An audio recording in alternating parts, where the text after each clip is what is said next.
тэр намаа өөрийнхөө дор тавиад тэгээд одоо би ганцаараа тэгээгүй тамгийн газар надад зөвлөгөө өгсөн. Тэр 30 хүмүүс байна надад ингэж янз янзаар ярьсан шүү дээ гэж зэрэгээр ямар нэгэн одоо тайлбар тавилгүйгээр шууд одоо болол өргөдлөө өчүүл маш өндөр соёлтой болоо гэж бодож байна. Тэгэх юм бол ард түмэн гэсэн за энэ бол үнэхээр өндөр боловсролтой хүн bijээ гэж ойлгох болов. Тэгж энэ одоо гацаанаас гарах айгүй олон аргууд байна шүү дээ. Айгүй амархан.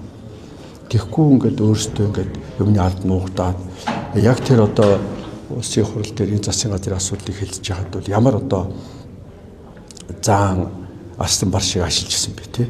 Өчнжөнгөд одоо суугаад хамт ажиллагаа гишүүдийнхээ нэрийг цоллол тэгэл тэр тойргоос нь одоо ирж ирсэн үн чинь худлаач юм хүмүүсийн комедиг уншаал тэгэл би ичээгээл нэр төлөлд нь халдаал тэгэл гарч ирэл одоо би ерөөсөө өнцөө зөрчөө би бол батал итгэлтэй байна тэр ямцэг сайдад надад өнцөө зөрчих гээд байна шүү эн чинь эрүүгийн хариуцлага юм байлээ шүү гэж хэлснийг сайн санаасаа хэлсэн зөвлөгөө гэж ойлгохгүй энэ намайг айлган сүрдүүлэх гэж оролдоо гэж бошгон гуйлаад л би айхгүй гэдэг ингээд өөрөө бүр хумсартайгаар хэдийгээр хүн өөр хүмүүс мянган хүн зөвлөж болно шүү дээ. Шийдгээд өндөр боловсролтой өмнө юм бол тий.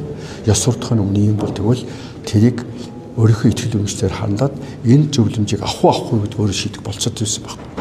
Тийм учраас би одоо энэ залуучуудаа зөвхөн болгонтэй биш л дээ. Ер нь одоо залуу гүшүүдэд хандаж өөрсдөө одоо ингэж төрийг гацаахаа тий. Энэ нөгөө намаа гацаахаа намаа эвгүй байдалд оруулах асуудал хэрэггүй хаал гэж бодож байна. Энэ бол миний зөвлөгөө.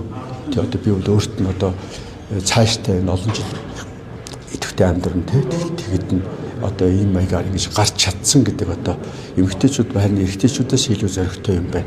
Тий гэх мэтэр одоо бас үлгэрлэх юм сайхан юу болох вэ? Жишг болох вэ гэж бодож байна.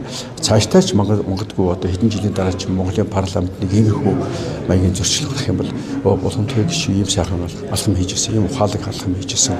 Энэ жишгээр явах хэрэгтэй гэж хүн болгон одоо зөв ойлгож шүү дээ. Тэгэхгүй нөгөө муухай жишг бариад манайхан муухай жишг урах айгүй сайн барьдаг. Сайн жишг өөртөө бараг үлдээдэггүй байгаа юм. Тэгэхээр бид нар ч гэсэн одоо ингээд ямар нэгэн ажил хийж явахдаа болж игэл дараа чи үедээ зовлон үлдээхгүйгээр одоо ажиллаа хийх ёстой гэж ингэж бодож байна.